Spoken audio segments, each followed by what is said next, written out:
Alright, let's try this again. Hey folks, my name is Nick. This is Board Game Brawl. This is our weekly Q&A on a different time and day. Because unfortunately it just didn't work out yesterday. So please let me know if you can hear me and see me if there is anyone watching at this point. On my end, it seems like we're good to go. But that does not mean that is the case. Alright. Okay, there you go. That's the feed you guys should be seeing. So, yes, I'm sure there's not a ton of people watching now for a couple of reasons. First and foremost is at an unusual time. Second is because I scheduled this Q&A and I got the time right in the title and on Facebook and all of that. But then it auto set to noon today without me realizing it. So it actually started running at noon, but no one was obviously there attending it, and I just didn't even know about it until like hours later. So I switched it. It's the same link. It should be fine, but we'll see what happens. Let's see. Everything else seems to be okay and in check. And then yesterday, of course, yesterday was a bad day anyways. I really wanted to not cancel my Q&A, and I adjusted the time, and it still didn't work out very well. My internet died right when we started, which also sucked, probably because I was uploading so many things at the same time or right before. So it is what it is, but thankfully we can always reschedule, and the rest of my Sundays are always clear for this kind of stuff. So, but thank you everyone who is here. I even went ahead and wore the same shirt for you, because why not?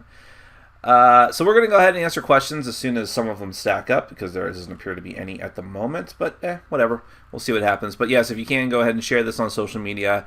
Tell your friends, tell your family, tell Randy Gonzalez. That's an old quote. I'm going to drink heavily. Not heavily. These are barely alcoholic. Hold on. I don't want my dogs will occasionally chew on bottle caps like they're from Fallout or something. This is Mackenzie's Hard Cider. Someone brought it yesterday and there's a couple left over to our game group. Seasonal Reserve Hard Cider. And it's interesting because I don't like Mackenzie's root beer version, but this stuff tastes like pumpkin pie. It's pretty good, actually. It smells really strong, but I'm digging it. So, news on the channel while we wait for any questions to possibly show up. This is interesting. Usually I have at least 10 to 15 questions front-loaded. So, I put up a ton of videos yesterday. Please check them out. A couple of them are doing quite well. All of them I think are pretty good and pretty interesting in their own right. There will be some reviews coming up shortly. Probably not today. I have a preview I got to work on today just to get it out of the way. And then tomorrow, I think tomorrow you can expect Escape from the Aliens from Outer Space, the Ultimate Edition.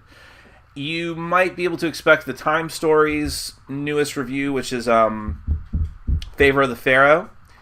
And either tomorrow, probably not tomorrow, probably Tuesday, you can expect a review of Warhammer Quest Silver Tower. There was a unboxing that went up yesterday, midday, so you might have missed it if you haven't seen it yet.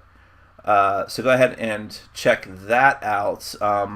Mixed reviews on that so far from a lot of people, but I'm highly... well, I'm not going to say anything else. But you'll see my review hopefully early in the week. Other than that, maybe you can see it's Hokkaido Collector's Edition review. I still need to do my top 10 list, which is really 2 top 5s. I keep teasing. It's just been a time thing. I'm sure you guys would rather see reviews for hot games than a top 10 list. I can do it theoretically anytime. At least that's my going theory, but we'll see how that works out. Because I have another top 10 I should have gotten 2 weeks ago, so we got to get those out too, but we'll see. We'll get to it. My allergies are acting up today as usual, so please bear with me. So let's go ahead and get to it. We're going to go for just an hour today. Looks like that'll be plenty for the amount of questions that we have. Now, I actually think one question was eaten from when I changed the time on this, and that was, what was the exact wording of it? Do you play Flux or do you enjoy Flux? I neither play nor enjoy Flux, to whoever that person was if they're watching now. In the beginning, I think Flux was okay. Maybe the first couple of times I played it, but I never liked it enough to pick up my own copy. And then when I started playing other card games in the modern board gaming world, no interest in going back. In fact, I remember one of the very first nights we had our board gaming group. We had a really good turnout, and one of my friends decided to bring Zombie Flux and do a huge 8-player game of it. utter disaster. I can't. There's not too many other gaming experiences that were more miserable for me. So I will not be willingly playing that again. I can't really think of a situation I would do that. There's a ringing endorsement. Hey Nick, what is your top 5 Stonemaier games? What is your top 5 Ryan Lockett games? I'm pretty sure there's only about 5 from both of them. But if you want me to put them in order, unless you're just making a joke, for Stonemaier, I would have to say at this point that Scythe is my number 1, followed by... Let's see. I'm sure if I looked at my top 100 list, it would answer this question. I think I like Euphoria a little bit better than Viticulture. Then, geez, I don't think that Jamie Sigmar himself has designed any other ones, right? Or unless I'm just forgetting something. I'm not counting like Tuscany as its own separate game. I guess then Between Two Cities. That's about all they have, right? And then for Ryan Lockett, that's why I think your question's a joke, but I'm taking it seriously. Ryan Lockett games, I'm going to say that... I'll say that City of Iron is my number 1. Then above and below, I almost said Between Two Cities, and then Empires of the Void. And then I don't really like 8-Minute Empire Legends. And spoiler alert, I strongly dislike Dingo's Dreams.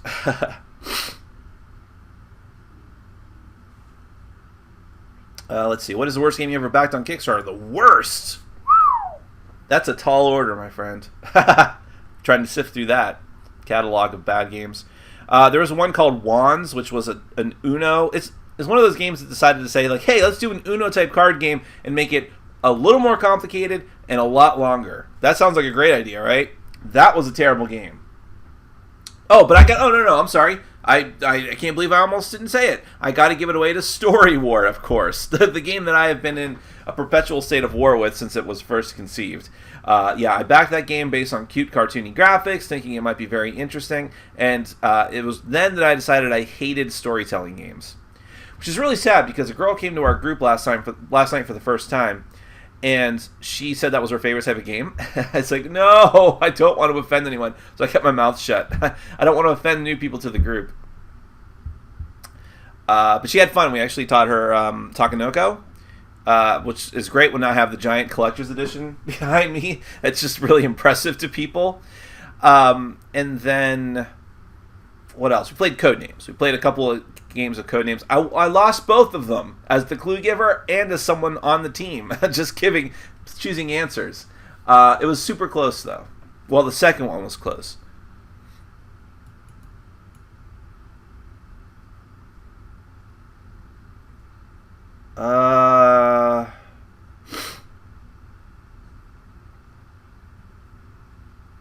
Sorry guys, I'm kind of lost right now. I'm still a little fuzzy right now for some reason. I got almost too much sleep earlier in the day, which is unusual for me. And maybe that's why my body is reacting like it's a foreign object. What? You're not supposed to get this much sleep. Is there any other game that is like Fairy Tales that is a good idea besides Seven Wonders? Well, there's a lot of card drafting games. Depends on the simplicity of it. So, for instance, if you want a really simple one, actually even a little more simpler than Fairy Tale, you might go with Sushi Go. There's a game called Alien Nation that I did a preview for, but I haven't done a review for yet, but that might fit the bill for you. If you want something maybe on the same level as Seven Wonders, though, as far as complexity, then I hesitate to recommend this game because I think it's dead in the water. It's a game that really needed expansions, and I fear it will never get them. But Lost Legends is a great fantasy card drafting game that I enjoy quite a lot. On the rare occasions I can actually bust it out and play it. I feel like Seven Wonders Duel is better than Seven Wonders the original, if you're okay with a 2-player version of it.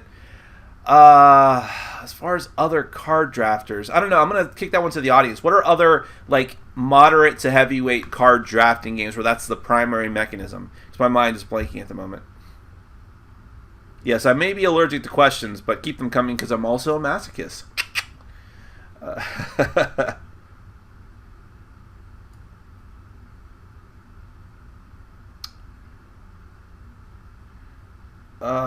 Let's see. Oh dear. Hey Nick, make sure to check out the Dice Tower's live playthrough of Dark Moon. One participant's behavior should be a PSA showing how not to act in any social setting.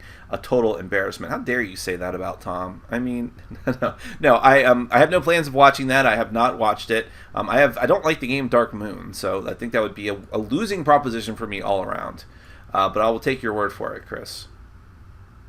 Although, Forsaken Productions follows that up with, wow, is nowhere safe from the Jason Hate Squad. Well, I guess he just spoiled your comment. But okay, guys. I'm not going to censor you guys if you want to hash that out. Hey, Asu, I think I owe you several emails. I will, yeah, I do want to get in touch with you. I'm sorry.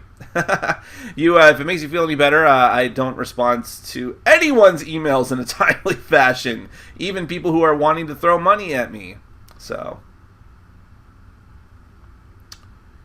what do you think about Quest of Valeria? I don't have an opinion on it. I know that I've been desperately trying to get, what's the name of the other version of it? The original Valeria, like just Valeria the card game or whatever it is, the Valeria deck building game. I've been trying to get it to the table. It just keeps getting pushed down the queue. I'm very sorry because they sent me a copy, and so I feel bad about that.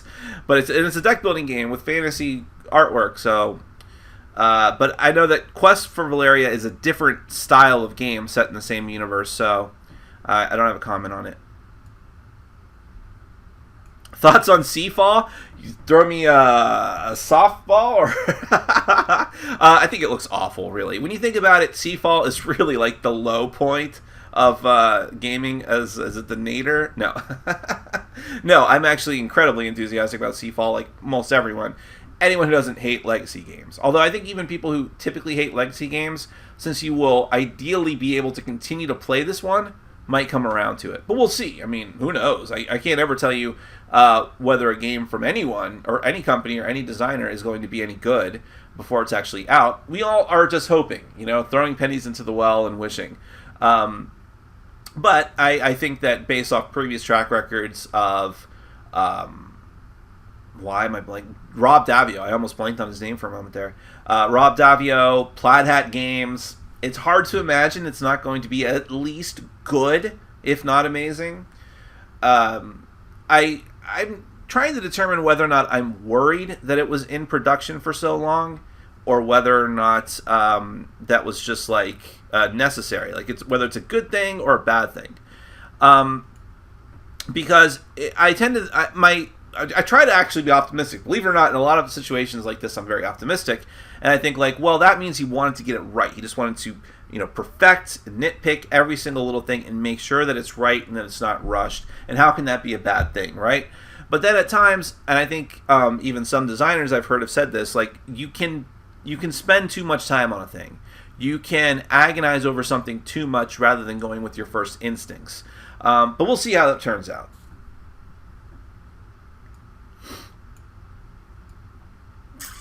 Any updated thoughts on Scythe? Well, I did play it again after my review. It was a great time, had by all. That was only a 3-player game, so the all wasn't very much. But it played very well. I still think that maybe 4 is the best number for that game. But I think it works pretty well at everything except for 2. 2 is just whatever. And even solo game is pretty interesting. But only, I stress that it's kind of, it's one of those cases where if you cannot play the game multiplayer, solo is fine. But that's about it. It's actually on its way to its new home. I actually should check the tracking on that. I hope that it made it safely to our contest winners. I promised her I'd get it to her by the weekend, but I think with timing, it might not show up till Monday. Usually people have their gaming groups on the weekend, so I was hoping it would show up there before then. But just by coincidence, the pool of potential winners were the people who thumbed the original entry on Board Game Geek at that time. I actually saved the list from the day after, and I wasn't accepting anyone else who went after the fact. I only wanted to reward people who helped out with the entry during the contest. You can find out more information about this by watching my unboxing of Scythe, by the way. I'm not going to go into all the details. But anyways, by coincidence, it happened to be another YouTube user who I subscribed to already, MTG Girl, who hopefully has hit 1,000 subscribers by this point. I was hoping I'd give her a little bit of a boost. But she does Magic the Gathering unboxings, and also she does a few reviews and unboxings of board games as well. So check her out. Hopefully she's having a lot of fun with the game as we speak. But who knows? Hold on. I just want to check and see if she actually got... I'm sure she did. Because she was already at like 990. No, she needs like 7 more subscribers. Go subscribe to her. It's interesting. I like watching packs getting opened. Go and do that right now. I mean, but keep this open. MTG Earl. So there's not 2 G's. It's MTG IRL. Maybe it's a double entendre like in real life. I don't know. Have you seen the Kickstarter campaign for the board game Outlive? Any thoughts? Someone mentioned it to me in my email. This is another email I didn't respond to because of reasons. So I'll have to check that out. But you know, sometimes people get obsessed with a Kickstarter and it's like, they just get caught up in the hype. So we'll see. What did you think about the final season and finale of Banshee? I haven't watched the finale. It's on my queue. It's on my thumb drive, sitting in my TV. I will probably watch it after this, as a matter of fact. I am super excited. I thought it was a great season. I think every season of Banshee has been great. I always go, after I watch the episode, I go and I read the AV Club's review of it, because they have a dedicated writer there for every single, every like popular or geeky show they have a dedicated writer for, giving an episode-by-episode review. And the writer over there, is it Oliver Sava? I don't know. I think he does the superhero shows, but regardless, this guy, which I can give him credit, he was really hating on the serial killer storyline from this year and this season, and I think I agree. It perhaps didn't bother me as much as it bothered him, but yeah, it felt like it was a distraction. And even though we all knew they were going to do a final season, I did not know that it was only going to be 8 episodes as opposed to 10. So I am curious whether this finale can actually tie up all the threads in 59 minutes. I hope so. I've heard, they also gave it an A. They gave this final episode an A. I just kind of peeked over there without reading the review. So we'll see what happens. But Banshee will go down as one of the best TV shows I've ever watched. It's amazing. Top 10 at least. Not for the faint of heart, though. It's definitely a R-rated show. Are you following the Outlive Kickstarter? I will have to check that out right away. Thanks for the Pathfinder review. I learned how to forfeit. I find myself forfeiting if one person dies. In the physical game, is there a catch-up mechanic for those dead at the end of adventure? Well, no, actually. In the physical game, you're supposed to do permadeath. And if that happens, they have to start up again. And there is no catch-up mechanic. I think the only way that you could catch up is by having one player give you better gear. I don't think there's another way to do that. So, yeah, it's a brutal thing. But I agree. I forfeit when someone dies unless I'm really close to finishing. I also forfeit if there's just like one person has a really horrendous first turn, because sometimes that'll happen. In fact, I'll tell you, one of the games I did with the Pathfinder Adventures app, the very first location, the very first card, very first turn of the game that my rogue Mariziel looked at was the villain. And she had no weapons in hand because she didn't draw any. She had nothing. And she ended up losing the fight and taking 6 points of damage. And I said, you know what? Let's just start over. That's the beauty of an app, right? And that's why I think the app might be better, because you don't have to set up the card decks again. It's so frustrating.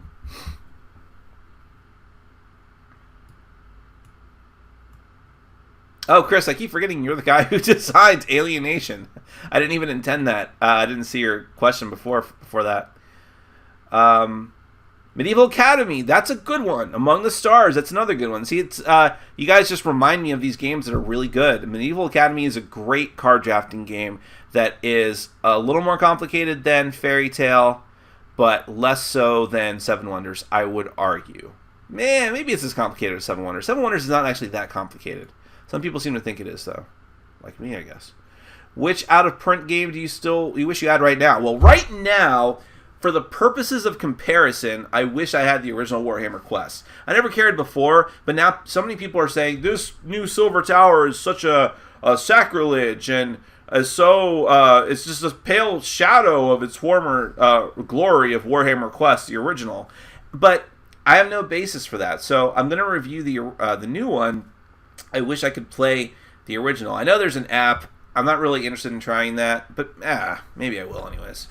But I would love to get the full board game experience of the original and see if people are blinded by nostalgia goggles, which happens a lot. I haven't even really drank my beer yet, but okay.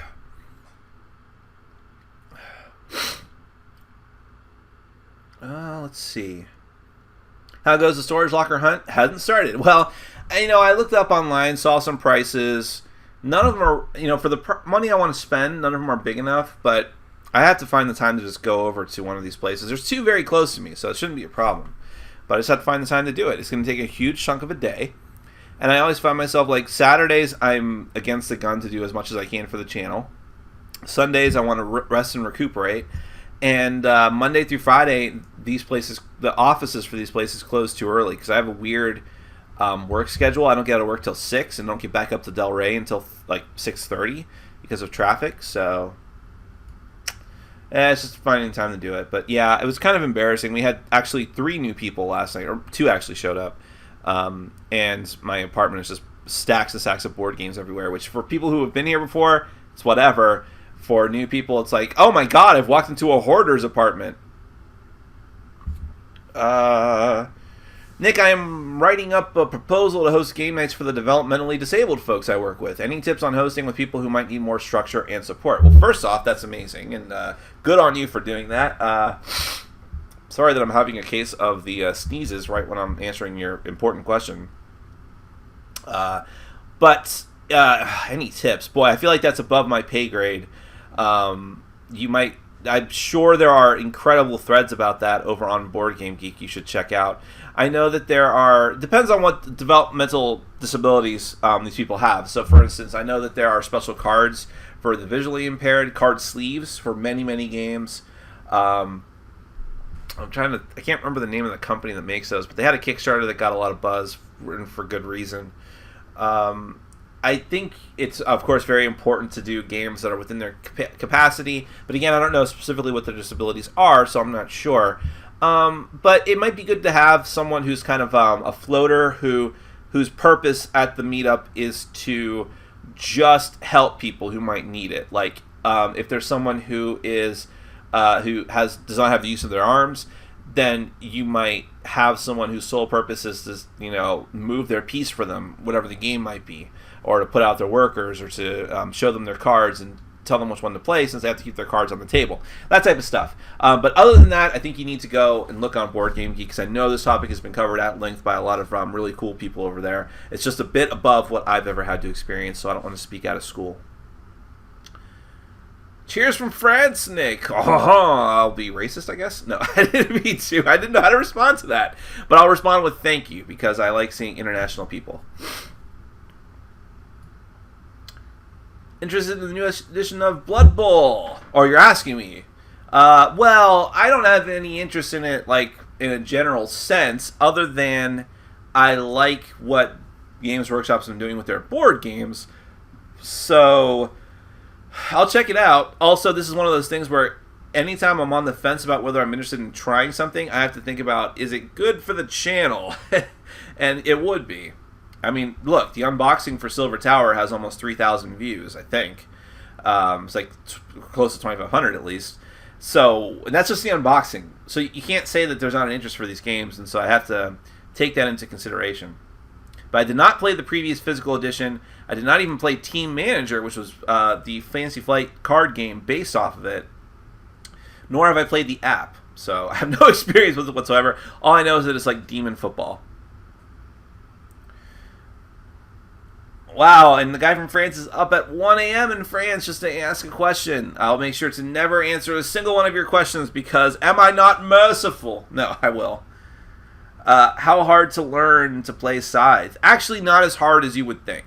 Getting through the rulebook for the first time, because there is a lot of information, is probably daunting, and it probably will take you 20 to 30 minutes if you're sitting down to do it at the same time you're teaching it to everyone for the first time.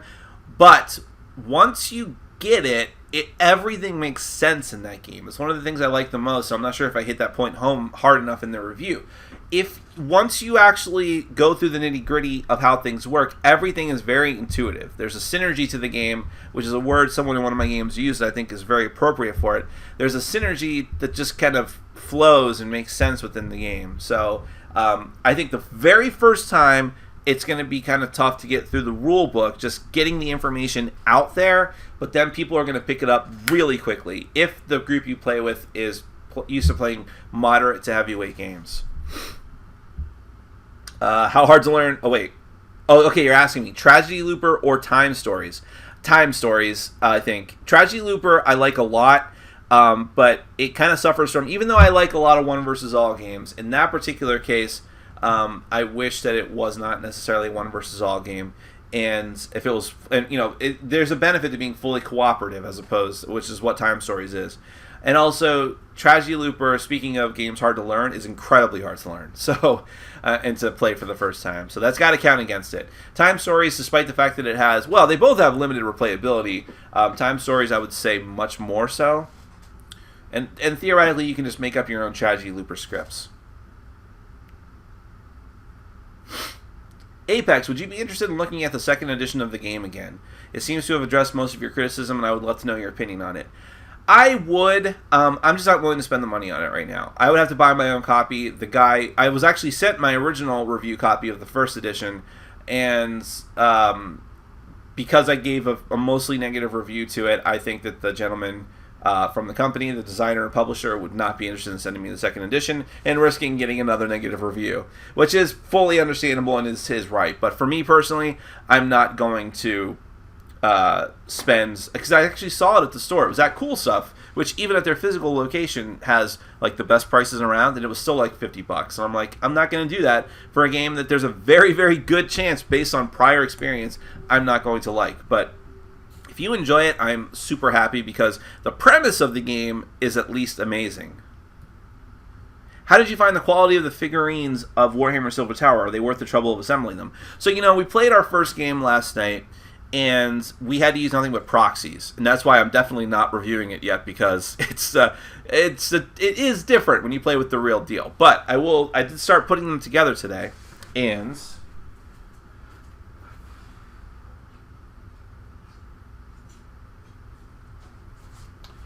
all I have done are 4 of the heroes and one of their pets. I'm sure this is not going to look very good on this camera, but I'll try anyways. So your question is, what's the quality? Are they worth the trouble of assembling them? Well, I think if you buy the game, then yes. But there's people who have been buying, like they did this with some of the other ones. People who play Warhammer Fantasy or Warhammer 40K will buy these board games from Games Workshop just to get the miniatures and then sell off the other physical bits, and then people just proxy in the miniatures to play it, which, you know, I can understand that actually. But it's not going to look very good on this camera. Sorry, guys and girls, but this is the knight. His shield was actually a real bitch to put on. Like, it just doesn't angle very well, so I'm not even sure that's completely right, but that's the guy with the creepy faceplate. This guy was kind of tough, too, because his sword, I'm pretty sure, is supposed to touch the base, because he's like holding his sword in the ground. But you can't do that and have his hands and actually have it connect to the wrist, unless I just did it wrong. I don't think so, though. All of these have had some sort of problem. This is like the dwarf berserker guy, who I think kind of looks silly, to be honest. He has an axe. You can't tell here. It's too bad with my camera. He has an axe hanging off of his side, like a little small hand axe. There's nothing to attach it to. It's just supposed to float on him. So that was really difficult to attach. Here's the first one I did, though. He was actually kind of easy, I'll say, overall. He's like a cleric. It's a very dynamic figure with the book and all that. And then he's got a pet, a Griffhound, which was absolutely the easiest, I should say. Only 2 pieces. But I'm not even close to done. I mean, it's not as many as Betrayal at Calth, which I was trying to put together before, but but anyways, to your question, they look good. I mean, I think Games Workshop miniatures are really neat. It's just a pain in the ass to put them together. Best game you've played in 2016 as of now? Wow, I played a lot of games. Rebellion was really good. Star Wars Rebellion. Scythe, of course. I really enjoyed that. Alliance, well, no. Alliance had some issues, but... Allegiance, I mean. But it was still good. Faith, the sci-fi RPG. I didn't get my copies of Orleans until this year, but I'm not sure if I'm going to count that as a 2016 game or not. I don't know. Magic 8 Ball says, answer is fuzzy. Check back in 6 months.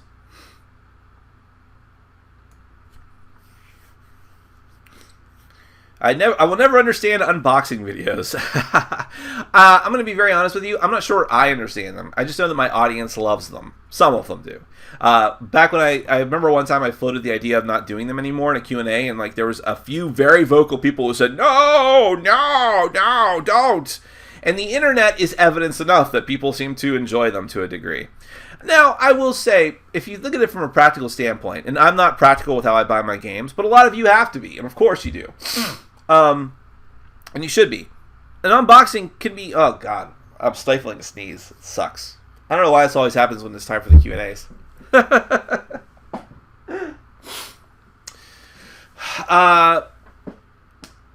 From that standpoint, it is helpful to look inside the box, look under the hood, and see what you're getting, you know?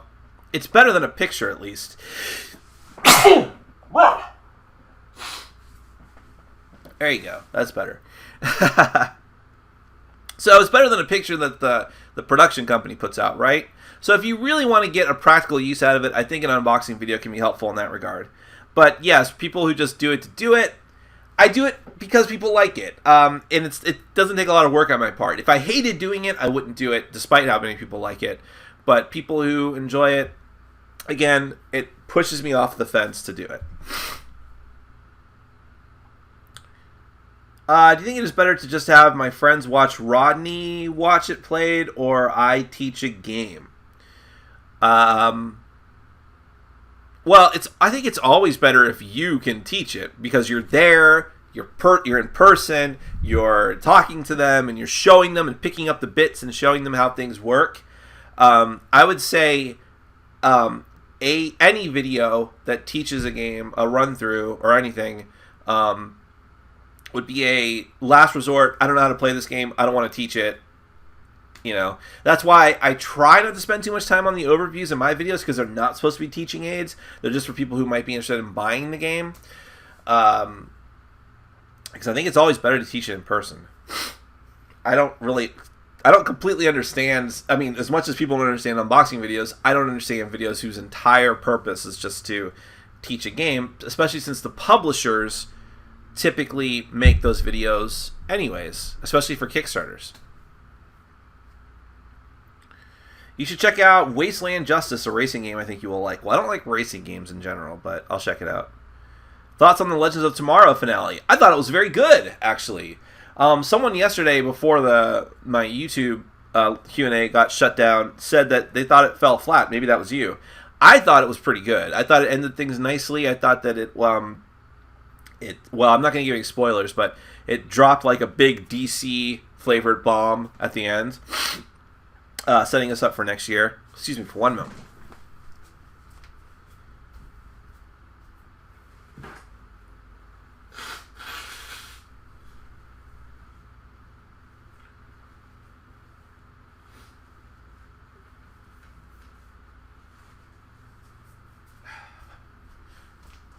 Okay, better. Again, maybe I really am allergic to questions on my Q&A. That would be the bitterest of ironies. Like a Twilight Zone episode. The worst one ever. But no, I thought the Legends of Tomorrow finale was very good. I thought that the whole thing with Sarah and Snart were the best people on the entire show. There's just no question about that. I thought it... Okay, this is where I don't want to get into spoilers again. Most of you don't care, but I won't do it anyways. So going back to the AV Club, because they said something very poignant, and that's that the show got rid of all of its weakest elements in one fell swoop, which was true. And I posted on Facebook that Poochie and Poochette went back to their home planet, sort of. So that was the good news too. Bottom line, the whole season as a whole was uneven. It definitely had its very low points, and it had some really high points, especially near the end there. I think it ended strong with the last few episodes, and I think that it set itself up very well for a course correct for next season, and for it to really be all that it can be. Because it is supposed to be a love letter to fans of comic books, and I think that at its best, at the end of this season, it did serve as an example of that. And so I hope that continues into next year, and because of the last scene of this episode, which I won't spoil, I have a good feeling about that. I should do video! I should do movie and TV reviews! Look at me, I'm awesome! No, I will not do that. Okay.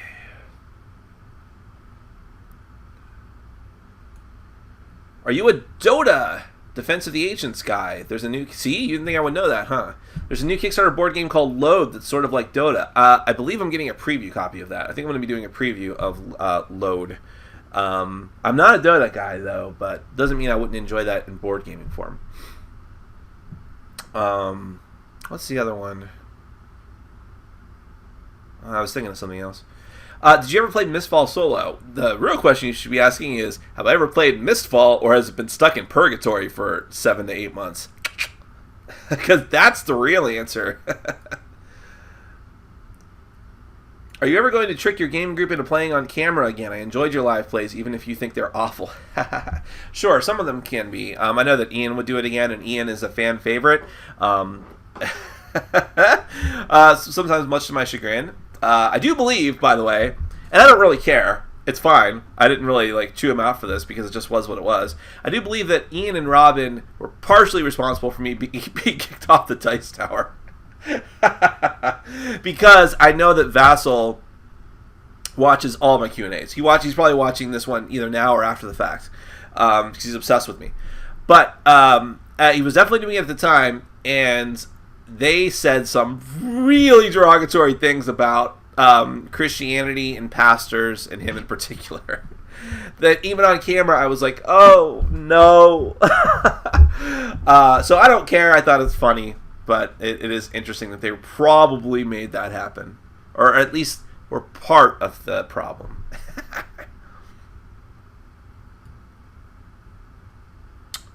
The Pathfinder app is horrible for dice rolling. I think they made it roll poorer than in real life. Well, I don't have the stats on that. It certainly does seem like I roll like absolute shit sometimes. I was telling one of my friends last night about the app and said that I was telling him how I was about to win Escape from the Aliens in Outer Space, and all I had to do was just draw the right card from the escape pod deck.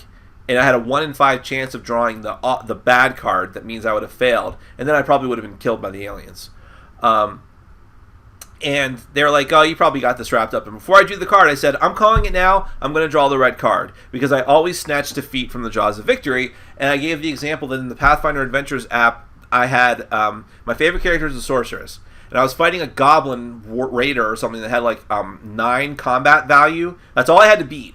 And I was rolling 5 dice. 2 of them were D12s, and I had a bonus of +3.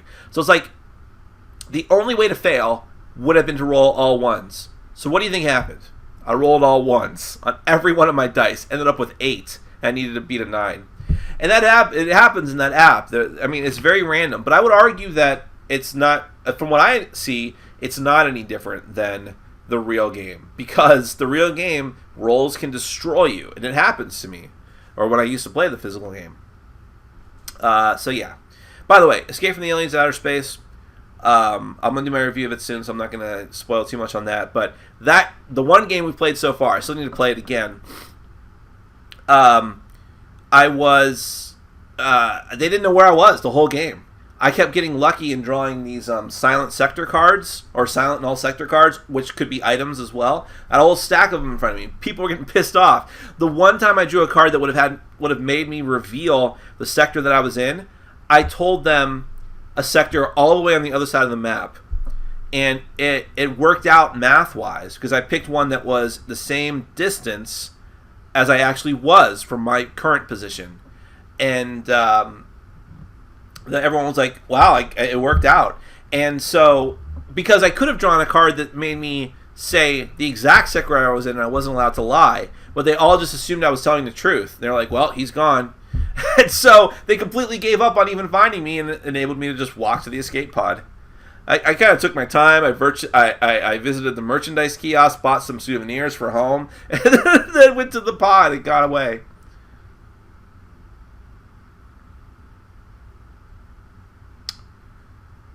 I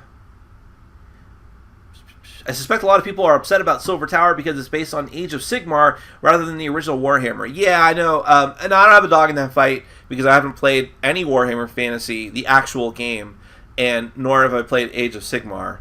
But I know a lot of people are pissed off about that. That they redid the rules, that they reintroduced the setting, they canceled out a lot of old content that you just are technically not allowed to play as anymore in official sanctions, tournaments, and things.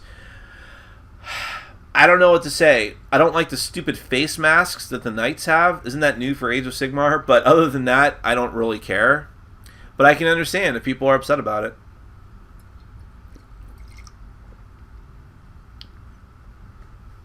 Do you like any of the Lord of the Rings deck builders?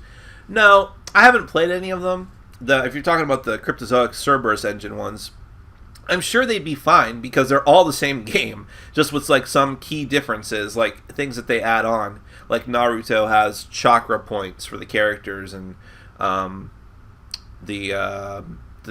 Cartoon Network one has stupid physical activity, and the Street Fighter one has like counterattacks and stuff like that. But they're still essentially the same game. So I'm sure I'd like them. I'm just not interested in playing. I don't like games that have still shots of the TV series or movies they're based on. And I don't know. I just think I have enough options for that for now.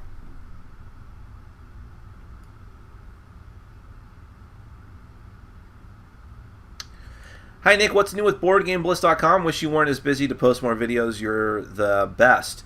Yeah, I kind of rely on Bosco, the owner of Board Game Bliss and my sponsor, to feed me that. And sometimes he's very busy, and so I have to remind him. I usually remind him about the first of the month and say, hey, you want me to do a video?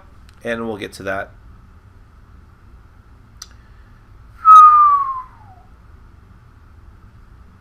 Hi, Nick. Do you play on Board Game Arena? I used to when I had more time. I used to play Seasons a lot and Takenoko via Board Game Arena. I just don't have the time now.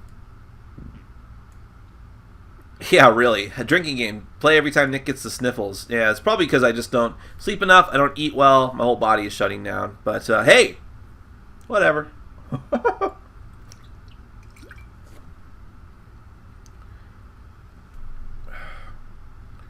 Wow. Given your storage dilemma, have you considered gutting your games to save space? Example, nix the boards, or nix the boxes, and chuck it all in bags and bins. Do you find this cardboard sacrilege? So, I'm not like a holier-than-thou person when it comes to components. I'm pretty rough with my games, as evidenced by the fact that they're in stacks, like, or some of the boxes are probably getting ruined just from having 50 pounds of other boxes on top of them. And I'm not like really anal retentive about that stuff. And very few of my games are fully sleeved, only like Legendary is, for example. So I'm not like that finicky about that type of stuff. But that might be a bridge too far for me. I like having the boxes. The boxes look nice. Some of them look really cool, and it's impressive. And for a board game reviewer, the thing to do is to have the wall o' board games behind you. I kind of wish I could get away from that. I am tempted, once I finally clean some of this stuff out of here, and I have a bunch of new artwork I need to put up on the wall, I'm tempted to do what the PBS Idea Channel guy does, which is he has a bunch of records posted on the wall behind him, and he's like in the corner of a room, or it's just set. It's just a set with two like loose hanging walls that are there. But regardless, it looks like he's in a room in the corner with a bunch of that's me in the corner actually. That's me in the spotlight, but with a bunch of records on the wall. I would love to do that with my artwork, and I think it would be and not even board gaming related. It might be a nice change of pace to differentiate myself from the other people, because it doesn't matter where I film my intros and outros, right? It's just a thought, but I need the boxes for now. I'm not quite there yet, Bill, but I'm picking up what you're putting down, and I know that, like, what's his name? I'm blanking on the name right now. Jeff Engelstein does that. Jeff Engelstein has file cabinets full of board games.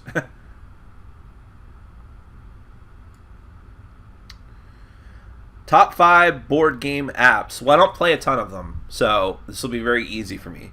Pathfinder Adventures,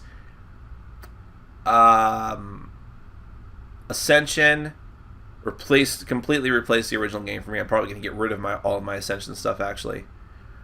So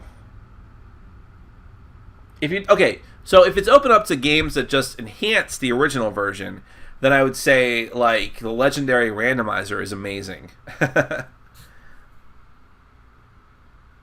Thank you for never answering any of my questions. You're lucky that's not a question, or I wouldn't have read it. Thank you, sir. Thank you so much for ignoring me. I'm truly becoming the despot I've always dreamed of being. Cheers from Denmark, then. No one cares about Denmark. I don't mean that. If a company you dislike is distributing a game that you do like, I'll leave out your examples. Do you import or just accept that the company is going to make money so you can afford a great game? Well, that is a dilemma, right? And I've thought about that, and I'm like, I don't want to give a certain company any amount of my money. But a question is too, like, do I review a game from that company, even if it's the imported version, but knowing that by reviewing even an imported version of the game, it's still going to help sales of the domestic version of the game. I can't really win in that situation. So I think going forward in the future, if a game is super hot and people really want to see a review of it, I'll review it no matter what, and I always give my open and honest reviews regardless of any personal feelings about the designer or the publisher, which is often the same thing. And by the way, there's only like a scant handful of companies that I have any kind of issue with on a personal level. But that's what I would do. I think that the needs of the channel go above the needs of my personal opinions. Having said that, it doesn't come up that often, and most of the games that would fall in that category of, well, I really dislike this publisher and designer for X, Y, and Z reason, it's actually turned out that most of those people have games I'm really not that interested in. And I'm like, well, okay, this is really easy. I just won't review them because no one gives a crap.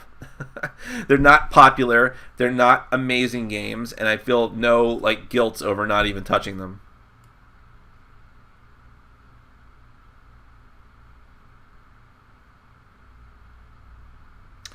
Oh, really? Remembering to put your stars up when you earn them is the hardest thing in Scythe. If you ever get all of something, you get the relevant star. People forget them, and the ending suddenly happens. Really? That never happened to us, actually. People usually are really psyched to put up the stars, but I could see it happening, though. Is Scythe confrontational or mean? Well, it's two different things. Okay, you have a slash between those, but I would argue that they're separate things. Scythe is very confrontational by necessity. You are going to be wanting territory that other people have, and it's going to be a race to get to the factory first. It's going to be a race to get to certain key points, depending on what your structure bonus tile is. So it is confrontational by its nature. Mean, I disagree with. I think one of the things I like about Scythe is that if you lose a battle, first off, it's not that crippling. Your units go back to your home base. You lose the territory for now. You might still, assuming it's not too late in the game, you might still be able to take those units and do something very useful with them. So it's just an adjustment of your strategy. Now, the other thing, though, is that you can negotiate and say, listen, I'm not particularly interested in winning this battle anyways, because I'm done with this territory. I don't really care. You have to beat me. I have to go back to my home base. But here's the deal. If you want this, if I decide to fight, if I decide to go all out, it's going to cost you a lot of power and a lot of cards to beat me. You'll beat me. You can beat me. It's going to happen. But I'm going to make you work for it. Or we come to an arrangement here. I don't want to spend that much of my power. You don't want to spend that much of yours. There's no reason for us to be that confrontational. I'd like to spend 1 power just to get a card. Now, there's nothing forcing you to do any of that once you make that agreement, but and you can backstab people. But I found that to be interesting, and I found that to be a nice workaround to not be that vicious. that said, you can be that way. There are objectives that specifically say, like one of them is just the despot, which is just like fight as much as possible. Get your power as high as possible and let your popularity plunge. Because when you fight, if there's workers there, your popularity plunges. So that's another thing that kind of keeps the game from being too vicious. Because you kind of like hesitate, like, there's workers there. I don't know if I want to take the popularity hit. I find it to be confrontational enough.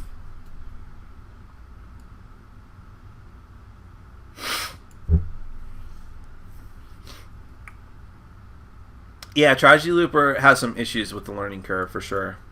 Chris, I read your comment. Thank you for answering the question about Apex. I didn't feel your review was negative. I'm trying to figure out if it's worth carrying in my FLGS. I think a lot of people would be very interested in playing it. It's a deck building game with awesome dinosaur artwork, and you are the dinosaurs. It's hard to not get behind that theme.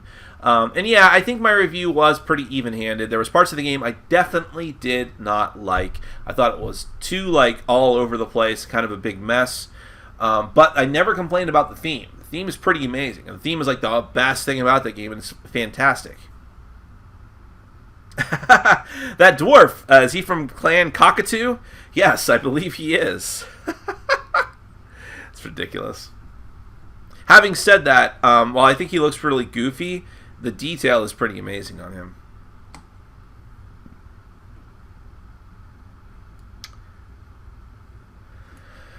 Nick just sticks some basing under the sword so that it's grounded. Hope that makes sense. It does make sense if I ever get to that point where I detail these that much.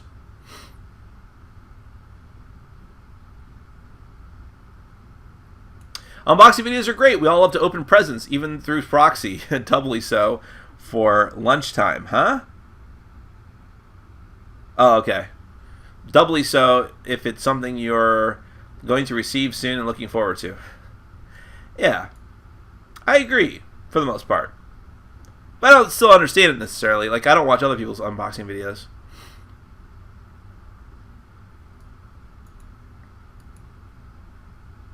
Dang it, YouTube! I've lost the questions. Hold on.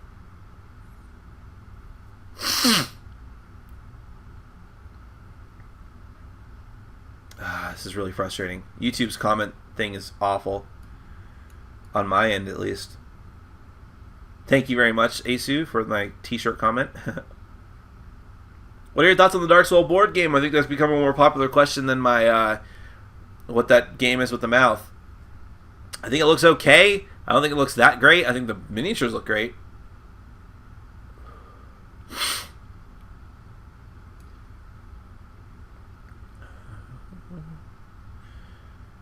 You ever think about making a collaborative video with any other YouTube channel? If so, which one? I did one with Rado. Check that out. We both did our top 10 solo list. And it's different than the solo list I did a couple of months earlier. Oddly enough.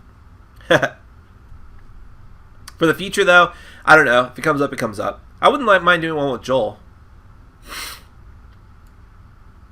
What is your favorite American food? I only eat American crap, so I like the sausage, egg, and cheese croissant, which it has served me well. I don't understand your question, yawn, but yes.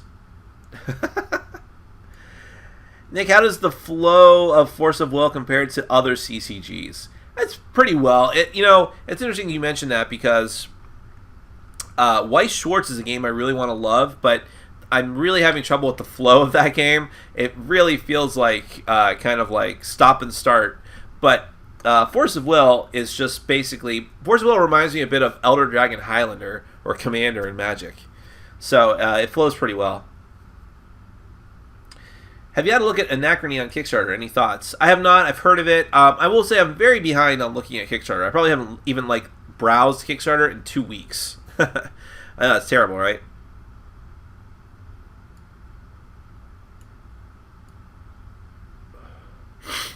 I wouldn't mind having Ian and Robin back, though, all things considered, because they're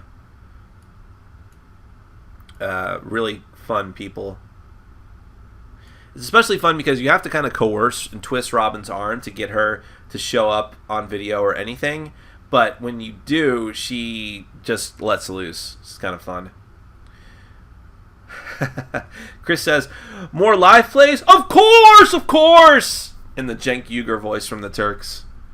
Do you ever believe that LCGs will ever have organized play that will sustain the game to rival Magic the Gathering?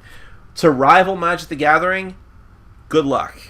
That game is so entrenched and so huge that I doubt that any game is ever going to hit their apex. I think if Magic the Gathering ever went away, nothing would replace it.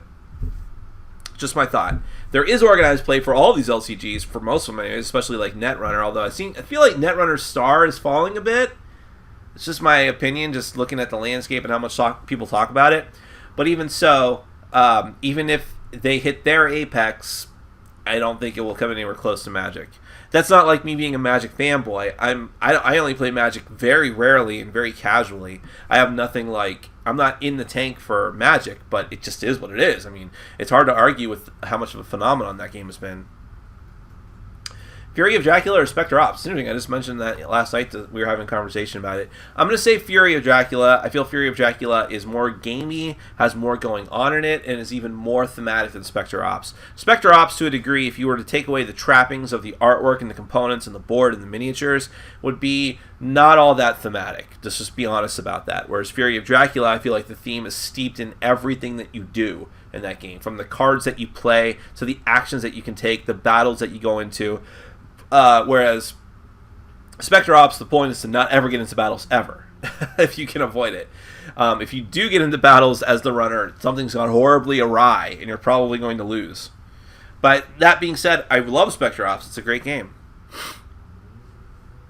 I've been playing Kingdom Death Monster. Dying so much really, really sucks. No kidding. It's never fun, but I would argue that the brutality of the game requires a certain amount of misery. I want them to put that on the next box for the next printing. Have you heard of Starving Artists, a recent Kickstarter for a board game? I thought the theme of the game was pretty interesting. No, I actually have not heard of that at all. Is it still going on now? If so, I'll check it out. I will say that some boxes are, like, mostly empty space, so I'm tempted to get rid of them, but...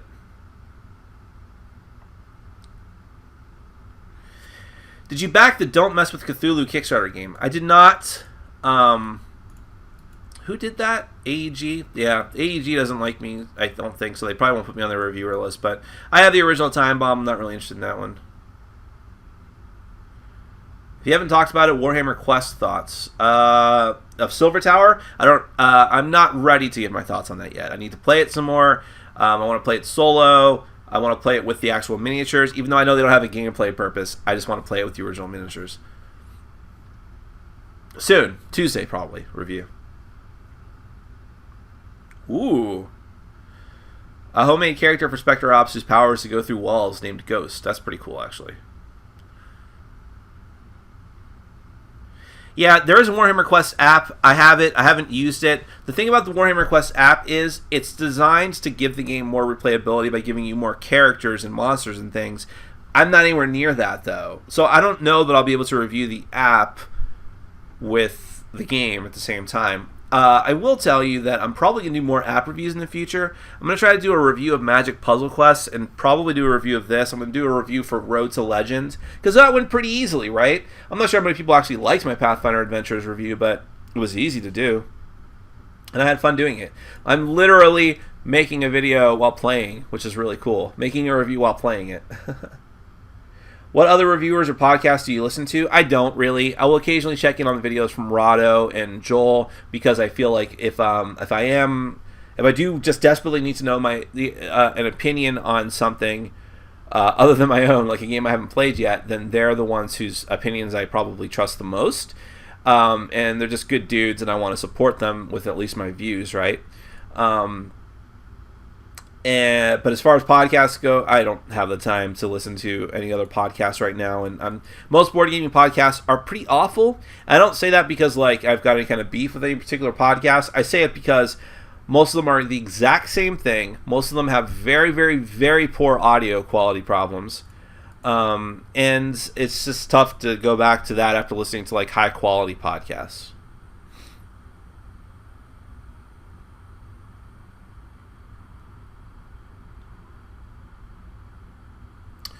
Dang it. Lost the questions again. You get your allergies under control. Yeah, I know. Have you received a review copy of This War of Mine? Have you heard of the game? What do you think of it? I should be getting a preview copy of that or something. When is that going to happen? I don't know.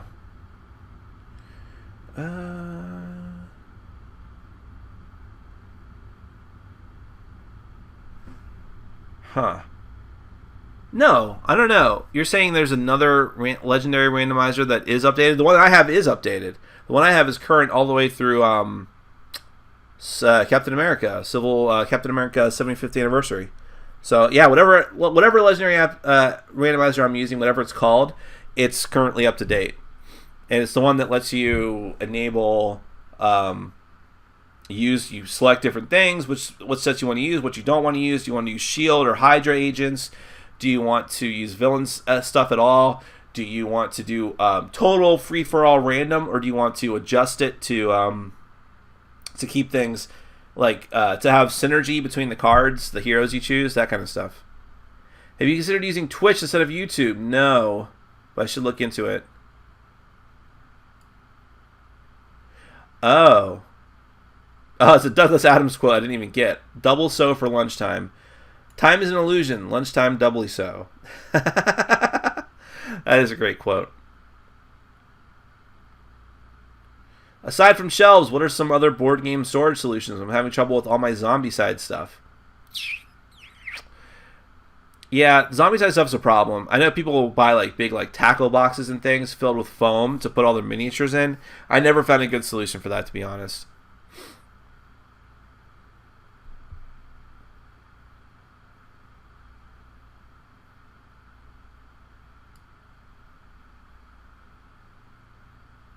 Nice.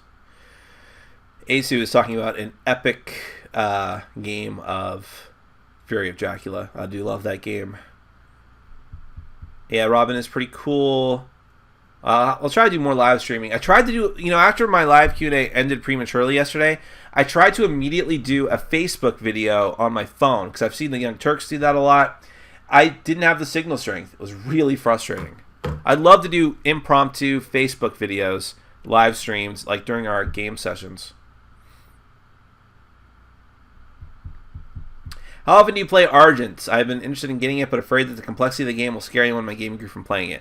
Not much. I think I played it one other time after my review. I still like it, or at least the idea of it, because I haven't played it much, and I'm still holding on to it. But yeah, it's a very complex game. It's got a very specific audience.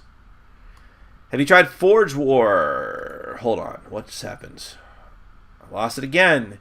Have you tried Forge War? If so, thoughts? No, I actually did a review of, or no. Let me correct myself. In the very early days of my channel, I was going to do a review of the prototype version back when I agreed to still do that. I did it for a few games and I stopped. And I told the guy, listen, I don't want to review this because in those days I was very hesitant to do really bad reviews, especially of prototypes. In fact, that might have been the one that broke my back and made me change my policy of doing those. And I said, look, I find this to be awful. And it might be because it's still a prototype and you haven't worked out all the bugs yet, so I'm not going to review it. So I have no real inclination to revisit even the full production value because I have a feeling I won't like it. Cat Tower, Kitty Paw, or Cat Box? Which of these is your favorite cat-themed game? I noticed that they all have the same art and the same designer, I believe. I haven't played Kitty Paw, and I can't comment on Cat Box, so I'll say Cat Tower. Nick, how much do I have to pay you to review Lost Legends? A lot? No, I'll get to it eventually. Other than Kingdom Death Monster, what is the best RPG experience in a box? Probably Descent, if you're talking about the game mechanisms. Alright, guys, we're actually going to end it here. It's 8:04. I just spittled all over my computer, so that was sexy, I'm sure. You can pause it and go back and look later. But thank you so much. I'm glad that I was still able to get a lot of people to show up, given the snafu from yesterday. But thank you so much for watching. We'll go back to normal time for this coming Saturday. I won't skip a week. And hopefully it will go off without a hitch like it should have yesterday. But regardless, having so many of you guys here and answering questions on a Sunday night is really cool. Game of Thrones tonight. Preacher premieres tonight. It's got some good early reviews. I love Preacher, the comic book, so I'm very excited for it. And no, it's too late. I'm not answering any more questions. Your efforts are in vain, Adam. But in any case, thank you so much for putting up with my nonsense. I really love my Q&As. I did not want to miss one this weekend if I could avoid it. So I hope all of you have a fantastic week. I'm sorry you have to go back to work tomorrow, as do I, but life goes on. Take care.